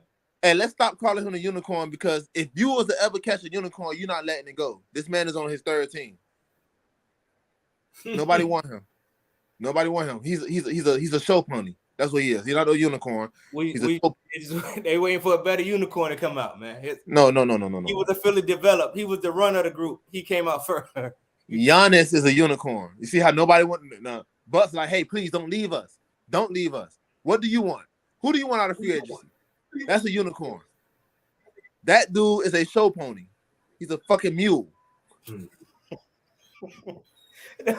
Leave the man alone, man. I can't do nothing but agree with you, my guy. Dunches, his neighbor, his country neighbor said, "Hey, I don't want you, bro." It's cool. That's all right. We can't play with you, man. No. We'll keep Dennis Smith, but we don't need you, bro. I'm sorry. We'll keep the policy. Need you, dog. The only person believed in him was the Knicks general manager back at the time, man. Yeah.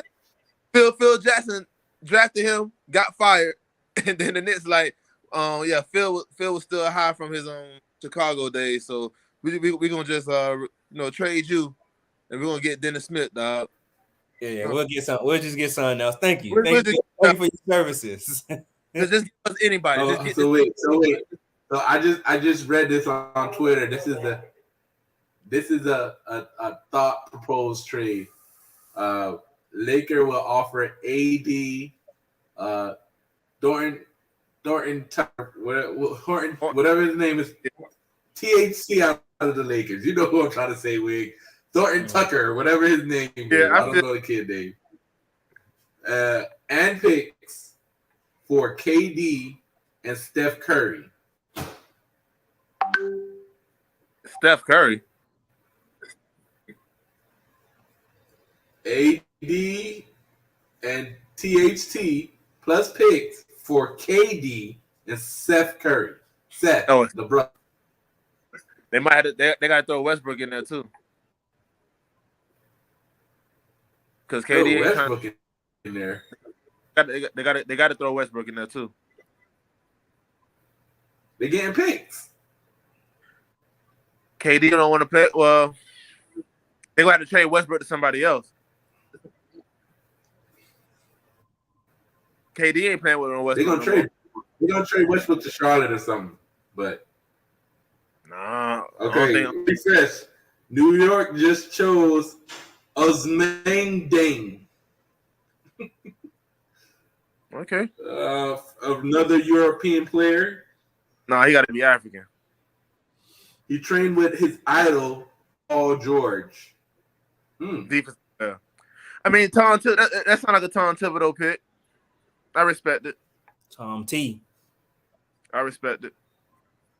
Let's see what we got here. Modern skill set. That is his sole what's the name? He a two-way player. Huh?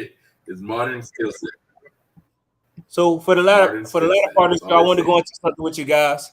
I want to ask you guys going into like next season, right? Of the NBA. Give some bets or say something that you guys can kind of look into for see before the season starts. Like Money Buff, I know one of his things going into the J, like Golden State gonna win a championship. Who do you guys kind of see like as far as on some good things to take into this going into the season? I know one of the things with Javon J. Wiggs said is that make sure that you take the over on the Detroit Pistons. Yeah, take the over. Take the over in the wins. Take the possibility that they get into the play-in or the playoffs. Because I know the odds like when I say take these picks, I don't say put your whole bill money on it. You know what I mean? These are gonna be like the over for Detroit. It won't be no plus money. It'll probably be, if anything, plus 140 for the over. If you could get a higher number, but for them to make the playoffs, that would probably be like a plus 500. If you put $50 on that, you get back $250. So that's a decent, that's a viable pick. If I was to do another future bet, I would bet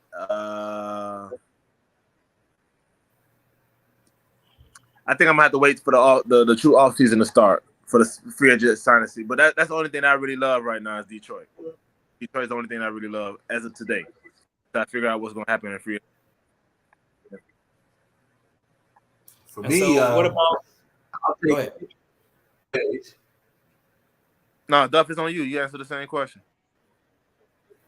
Oh, okay. So for me, I like the plus win total for the Magic. I like it to be over 30 plus games this year. I'm sure they're going to have it around 28, 29, probably 32 games. So I'll take the plus win total for the Magic next year. All right. Who do you think will be better, Detroit or Magic? I mean, Detroit or Orlando? All right, so if we can do a roster side by side, I see that Orlando roster fills out more than the Pistons roster. Mm-hmm. So it all depends on free agency. The Pistons just lost a valuable piece in Grant, and they're looking to upgrade the center position in Ayton. So if they are able to get a sign and trade for Ayton, their roster could drastically change. That doesn't give them a big, great strong point, because if you do a sign and trade, that means you're giving up a lot to get this Ayton kid. We're not gonna make it seem like Ayton is just worth two players. Ayton is worth 2-3 players and a possible draft pick, because he was a number one. Maybe a star role player and a draft pick. So you're not gonna give up a regular guy for DeAndre Ayton. You're not gonna say that once more. Why would they have to sign and trade? They're not cap restricted. No, the Suns has to sign and trade because they don't want to lose. They're gonna match whatever because he's a restricted free agent, so they're gonna match whatever comes their way. But they don't want to lose him for nothing. So instead of spending all that money, yeah, I see them trying to trade him to Detroit for Isaiah Stewart, a younger center with some type of potential, as well as you can put any strong piece that they would have. I don't see many there. And Cade and Sadiq Bey is an okay guy. I'm not going to say he's a B player. He's a C plus, C player, C minus player. So it all depends on what they can grasp in the actual free agency. If they can get an Oladipo, if they can get a Zach LaVine, or he might end up staying back in Chicago. If they can get Kyrie. Stop trying to give away my player, dog. My player gonna stay in Miami, dog. Yeah, that's. Oh no, Oladipo. Yeah, I don't got no money to pay Oladipo. He's going somewhere else, man. He don't got no money, man. He's not in for the money. He like Miami. They got him healthy. They got him right, so he might have a commitment. And we start buying. Oladipo's not going to take an 8-year deal. Come on, man. You guys got to look at the years on these players. He's about 26, 27. He's not going to take an 8-year deal again 1 year. He's not going to do that. He's looking for a 16, 15, probably even $14 million contract. And the Heat don't got that type of money to retain everyone on that roster. Again, is why I said for potential, like to get into the NBA Finals. Like that's something that he really hasn't tasted much. I think he'll take a sacrifice this year, see how it goes, and then he'll go on the market. He did it last year. Oh, it was last year. Exactly. We took a sacrifice on him. He owe us a favor. We waited. He's not staying, man. The guy's not staying, bro. He's not staying. Because look at it this way. Didn't you just pay Tyler Hero? Nope. Yes or no? No. No? Yeah. No. So you got to pay Tyler Hero, right? Maybe. We trade him. Or we could just wait.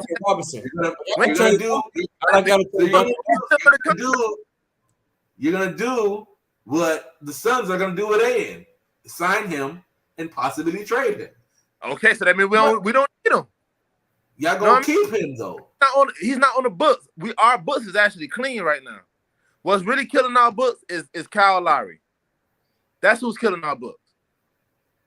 PJ Kyle Lowry for Kyrie Irving. PJ got to be somewhere else. I proposed somebody earlier. I said Kyle Lowry for Kyrie Irving going over. He'll be a good fit with KD, and then y'all get Kyrie over there and to the Miami Heat. Wait, please do not be a homer and be honest with that analyzation. Please do not be a homer. Will Kyrie Irving for Kyle Lowry be a productive trade for the Brooklyn Nets? Yes, and I'm going to tell you why. Can I tell you why? You can help run the offense. So KD don't need the ball. Man. Can I tell you why? Go ahead, man. Kyrie Irving is not under contract with Brooklyn. That's one. Yes, he is. He has a player option. Yeah. He's going to opt out. Right? No, he said he's going to opt in unless they can provide with a trade. If they can't provide him with a trade, he's going to opt out. So now he's saying he's going to risk losing $30 million to test the free agency because he wants a longer 10-year deal. No, plus it's COVID free in Miami, man. You don't got to get a shot. Give me a second. So now let's say he opts out. Or Miami Heat does not have the reparable funds to sign Kyrie Irving to a 3 to 4 year deal. Don't got the funds. You know this. You both know this. So let's stop. That's the reason for the sign trade, Trav. That's the reason. So what players are you think that the Miami Heat is going to give up? Just Kyle Lowry? No. For Kyrie Irving, you're going to give up Kyle Lowry. You're going to give up Duncan hero. Robinson. You possibly got to give up Bam. Why Bam don't they get a hero? possibly They got to get Duncan go. Robinson. Just for that one guy. Bam possibly got to go. And then you're going to get back with Kyrie Irving and Drummond. That's it. You're not going to get a lot back. So Who do they get? You got to give up too much to get this star player. Who do they get for James Harden? Who did they get for James Harden? Who do Ben they get for James Simmons. Harden? How many games Ben Simmons Ben played? Simmons. How many games did Ben Simmons play? 20 what? How many? How old is he? How many games did he play? How old is he? How many games How old did is Ben he? Simmons play? It doesn't matter. He's still in his prime 20s. You're not getting a prime 20s Kyle Lowry. You're not getting a prime 20s Bam. You're getting a prime Bam. Bam in his prime. That's what you're getting right now. So you're trying to say because Ben Simmons hasn't played this many games in the league doesn't mean he's going to be an effective player down the line in his career is blasphemy because he's already shown you prior to this last year. You assuming to get away from the question. Showing you he's a potential player. You assuming to get away from the question. How many games did Ben Simmons play for Brooklyn Nets? 0. How many games did Kyrie Irving play for the Brooklyn Nets in 3 years? 103 games. How many games are in a full NBA season in 3 years? 246. All right. So the reason why contract out. The reason why Brooklyn don't want to re-sign Kyrie Irving to a max deal is because of his antics of not playing games, right? Is that a true statement? Yeah. So now no, it's because he did not get vaccinated. And that's part of his You and me both know it's politics behind it, it's because but for not playing games, right? Want to get vaccinated. Huh? Don't try to beat around the bush, dog. You know the answer. You've done this for the last 15 minutes of the speech. They do not want Kyrie Irving because of his antics of not playing games, right? Yep. And then they traded James Harden for a player who's doing antics for not playing games. So in retrospect, they traded James Harden for Andre Drummond and Seth Curry just to get something because James Harden no longer wanted to be there, right? So now Kyrie Irving, who they already skeptical about. Hold on, wait. So I'm saying you're not even in. Not assumptions. This is fact. Yep, you're not even including Ben Simmons' aid. You feel like they traded James Harden for role players. Yep. For the fact that they wasn't gonna win a championship if they sat on that roster. If Ben Simmons Kyrie Irving did Ben Simmons play? Give me a sec. So what I'm saying is, if that trade didn't happen and James Harden was to stay, you going off they did open up straight up facts. Why you going with ifs? Why you want to insert an if? All right, so not even if. All right, so let's not do the if. So you believe they traded for Ben Simmons with the expectancy of him not playing any games this season? You think they already knew he wasn't going to play? I knew they knew he was going to play a game. No, that's not true. Sure, I think they had that's not true. They knew he was going to play one game. Because in that Boston series, they needed him to play the last 3 games. They kept saying, "Oh, Ben Simmons is probable. Ben Simmons is doubtful. Ben Simmons is not playing." So that was the last 3 games of that series. Did that not happen? Did he play? So I just asked you, did they go into the series and the NBA playoffs with the expectancy of Ben Simmons not playing? Do you think they would have traded for Ben Simmons knowing that I'm not going to play the rest of the season?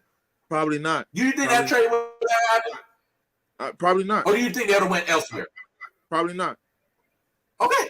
Okay. So that's what I'm saying. I'm not saying. Hold on. I'm going to ask you this one question. Hold on. I'm going to ask you the same question.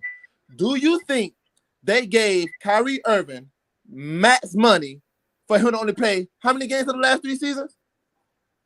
100 or something? 103. Do you think that they signed him in a max deal and expecting that? If they knew that was going to happen, you think they would have signed him? No. But So then, if they knew what are you talking then? If they knew COVID was going to happen, remember, that's a life-changing thing, bro. So, all right, it's like we're trying to say, if COVID didn't happen, would the Nets have won the championship? Probably. If the COVID didn't happen, the Nets, if COVID shot didn't happen, the Nets probably would have won a ring. All right, so that's your statement. Let me go with the next statement. Before the COVID shot mandatory thing happened, Kyrie Irving stopped playing for political reasons. Yeah. He stopped playing because he wanted to protest with his city. Do you remember that? Yes, I remember him doing that. That's part of the antics of him not playing. Right? It's not just the shots. Because he actually told Brooklyn, hey, I will get the shots if y'all give me the extension. He said that. He said it in the interview. So what I'm saying basically is if he opts in, they're stuck paying him another $30 million for the next 2 years. If he opts out, they get nothing from him. Nothing. But if he do a sign and trade, they at least get a championship point guard. Because they don't know what the hell is going to happen with Ben Simmons. Because Ben Simmons been lying for the whole year. No, I don't want to say lying. Ben Simmons has been saying he can't play because of mental health, but then it comes to find out he actually have a back problem. You get what I'm saying? So you throwing all this Ben Simmons stuff, he didn't play for Brooklyn. So if he never played for Brooklyn, they traded James Harden for Seth Curry and Andre Drummond. And the rights to Ben Simmons, not the player, the rights for him. And that's facts. That's not an opinion. It's not an assumption. That's what actually happened, right? Okay, true. That's all I'm saying. So Kyle Lowry. So what I'm saying now, trade for Larry versus Kyrie, and they give up Duncan Robinson for a sign and trade. Mm-hmm. I think that'll be a good trade going over to Brooklyn. All right. So what? Wait, before you, because y'all just throwing players out there. What was Brooklyn's problem in that playoffs? Defense. No. I say like you said it. H, you said it. H, go now. Wait, give me one. I said like defense and team camaraderie. You had Bruce Brown. I said lack of talent, lack of depth. Bruce Brown was their third leading scorer. Bruce Brown came from UM. He's not that dude to be a third leading scorer. Well, they were trying to put Seth Curry as a third leading scorer. They were trying to build Seth Curry as a third. Okay, so wait. So I'm trying to make sense of y'all Miami trade. Defense and lack of depth. Mm-hmm. You included who? And you said Duncan Robinson. Yep. Kyle Lowry. Yep. And some picks. And whom else? Some picks. That's not going to work. That's what I'm saying. They're losing too much. They're losing. Duncan Robinson is not a piece they need. Remember, Joe, what's his name, sat out the whole year. Yeah. I put, what's his name? Joe Harris sat out the whole year. Him and Joe Harris the same player. All right. Sat out the whole year. Then you're doing Kyle Lowry. Kyle Lowry is a better defender than Kyrie. I won't say mediocre. Kyle Lowry better defender than Kyrie is a better shooting, less defensive Ben Simmons. So you're gonna go get Ben. You're gonna go get a player do what Ben Simmons could do, but shoot. Except play a little less defense. So now, the thing about you got them two on the same court. My observation you got them two on the same court. You got them two on the court with possibly Joe Harris, KD, and a center because you need a big. What big do you think they're gonna get? that the Heat have. They're gonna keep drumming. They're not coming for no Bam.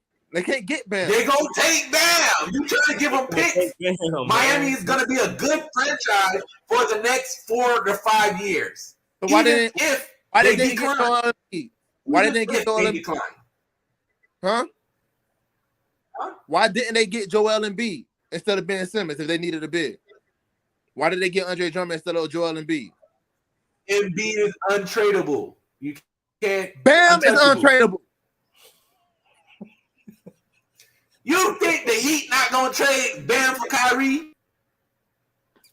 Nah, Travis. don't think so. I'm sorry. Travis, let me ask you. Push the government. I'm sorry. Push the government. We need to do. Will the Heat trade Bam for? Travis, can I ask you a question? Yes. My question to you is, who's a better defender? I don't want you to go in like a whole sentence. Who's better? Who's a better defender, Kyrie or Kyle Lowry? Bam. Who's a better defender, Kyrie or Kyle Lowry? Yeah. Neither. It's a line there. Hey, It wasn't a 3-option question. It was only 2 people. I don't know neither in this question. He got exposed. So if you can, I gotta go. He got exposed. so if you can answer this question, it's only 2 people. You capping. He got It's only 2 exposed people here, man. You capping though. You capping. Just take it off. Take it off. I gotta holler at y'all boys, man. I love y'all dudes. All right, Jesus, man. Holla at you. Big Man. out, man. Yeah. All right. So I'm the 2 guys No, better. but if I have to say it, I will say Kyle Lowry is a better defender.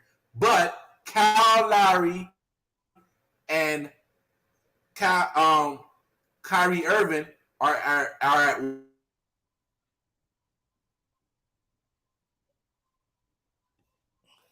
what? The tail end of their careers, right? They are at the tail end. But if I had to choose the better of both, I'll take They are Kyrie. at the tail end of their careers. Who's the better player? Who you gonna take? I mean, I'll take Kyrie's a better player than Kyle Lowry. But if you look at it as far as like what a team needs, I think Kyle Lowry would be a better orchestrator of offense for the Nets in terms of running the offense. Okay, so now wait. So since you know that, he'll be a better orchestrator. And so if you take a look at a couple of things that come in, say in the trade, Larry goes over to say Kyrie comes to Miami, he doesn't have to run the offense. You got Jimmy Butler. You got the what's the guy that played in for Larry? I can't think of the name. No. See, because what the Heat was missing in this playoffs was scoring. Someone that can get a consistent bucket, right or wrong. Them guys just was hurt at the time, so it was a lot of hurt in that. All right. So now and you just told me the Nets was missing somebody that had post presence. That can hold his own in the post, right? No. I said defense. I don't need his post presence. Defense. Yeah, but that's what it was. It was somebody in the Boston had Horford looking like an all-star against Brooklyn, right or wrong. He looked good against Miami. Horford had a good. To be honest, he had a good playoff run. Like I can't say no team. I'm not saying he's not an all-star. But what I am saying is Brooklyn could not do nothing against him because they didn't have a player that can to counter him or stop him. So Absolutely. now you have to go look into the future. Kyle Lowry doesn't want to play for us no more. Damn, Miami Heat has all these players. What do our franchise need? Oh, the Heat is most likely going to offer us Duncan Robinson. We have that in Joe Harris, so we don't need him. X him off our list. The Heat also has Kyle Lowry. Okay, we're losing a point guard. We're gaining a point guard. Take Kyle Lowry. Let's add him to it. We also know that Kyle Lowry is not better than Kyrie Irving. And we are going to be in the playoffs. They are going to be in the playoffs. We don't need 8 draft picks. Us getting their draft picks is going to be a waste. We're going to be picking 26, 24th, 23rd. How is that going to help our franchise? Let's get another player off that roster. Okay. Let's look at Hero. Okay, we have a shooter already in Steph. Curry brother, Seth Curry, or Seth, or we can take Bam, a post presence player we need. So what the Heat is gonna do? The Heat not gonna say, "Oh hell nah, we're not giving up Bam for Kyrie. We're not." definitely not. But you need a scorer. You need a scorer. So They're not giving up. Make it make sense. That's They're both in unrealistic. the I don't think East. they're gonna give up Bam. They're Personally, I both don't in the think East. They're both good East teams. So why would I dumb down my trade being the Nets for a Heat team that was better than me? So why would I give you more and take less if you were a better team than me? Make it make sense. That's all I'm saying. But what you're looking at is you gotta look at the whole team aspect of it. You're looking at it just like player for player, what you're gonna do for me. But as far as a better team, I'm I looking think at he'll team need. fit. I'm not looking at player team need. That's all I was looking at. I think he'll definitely Team be a better potential and team need. I think he'd be a better fit, man. And so this has been a good episode, man. We've been pretty chill. This has been good information, man. That's been happening. We sent the draft. Last couple people, let me just update from where we left off at. Last person we kind of came up with for the Spurs on the 9th pick. We got the Washington Wizards. They got Johnny Davis. We got the New York Knicks. They got Quezman Ding. And then we also got on 12 OKC got Jalen Williams. Wow, 2 Jalen's back to back. In the 13th, the Hornets got Jalen Duran. And then on the 14th pick, we got Cleveland. They got Oshua Ablaji. I hope I said that right. Sorry, messing up your name, man. And on the 15th pick, Oshai Ajibaji. Ah, there you go. Oshai Ajibaji. Yep. And then the Hornets just got the guy, the center from the Duke, which is Mark Williams. This is their center, so they just drafted him. And so that's going to be the rest of the evening, man. There's going to be some live and effect good stuff. We're going to be catching you guys up on a couple of other good information, man. Hope you guys enjoyed this episode of SG Podcast. It's been lit, man. It's been lit, man. I've been having a good time with my boys this evening, man. It's been lit. Talk about the drive, talking about future picks. Yeah, man. Make sure you guys comment, man. It's getting pretty close to the NFL season, man. I hope you guys prepared. You know, we're looking forward to having some more guests on our show. Our next guest, we to be determined, but we're gonna be talking about the NFL season real soon. Oh, thank you, Denver. Thank you. Like I always say, like, share, and follow. Yep. Like, share, and follow. Check out Denver Daytona Harrier website, man. That's my website out there, man. Check out the athletic fits. We out here, brought to you by you. One day she'll drop the link in the comments, and so everybody can be able to get it. But she's been one of our super fans. Appreciate her for joining in. Thanks Corey Myers for being on, man. And everybody else, man. If you want to be a special guest on our show, make sure y'all DM us. You can find us on Facebook at Sporting Goods, on Instagram at Sporting Goods Podcast, and you can also find us on our personal page, Money Dove Trav here on Facebook, Money Dove Trav, my main man on Instagram, and don't forget, as well as Twitter. If you've been following us on our actual Instagram, the reason why we haven't been giving you picks, or haven't been giving you guys the situation, because you haven't subscribed. So we've been giving it on to our Patreon people. We've been on to people that send our Cash App. They've been winning money, bucks. We've been keeping it low key. We're not like a forefront people that just want to put everybody cash out there. But if you're looking to win, if you're looking to be on the winning side of things, make sure you DM us, and we'll be able to get you that good information. Until the next time, until the best time. See you on our next episode coming up this next Sunday. And you'll see us on Monday. We got something coming up on Tuesday. You don't want to miss us out for our credit building session. Then Wednesday, we got a comedian coming on, Brittany Forbes. And then next Friday, we got my brother from another mother. You know what I'm saying? My brother. I real hint to be on next Friday, man. So make sure you guys are on. Make sure you're here for July 1st. Put it on your calendar, man. Lock us in. And appreciate y'all for joining us in this night, man. Anything else you want to tell the people out here, Mr. Tell Money Duff? Man, you did it all for me, man. I appreciate you, man. Good luck for the Orlando Magic picking Paulo Banchero. Look out for that name Let's next go year. Spurs. Might Let's be your go rookie Spurs. of the year. Let's go Spurs. All right, shout out to y'all, man. Peace in the hood, man.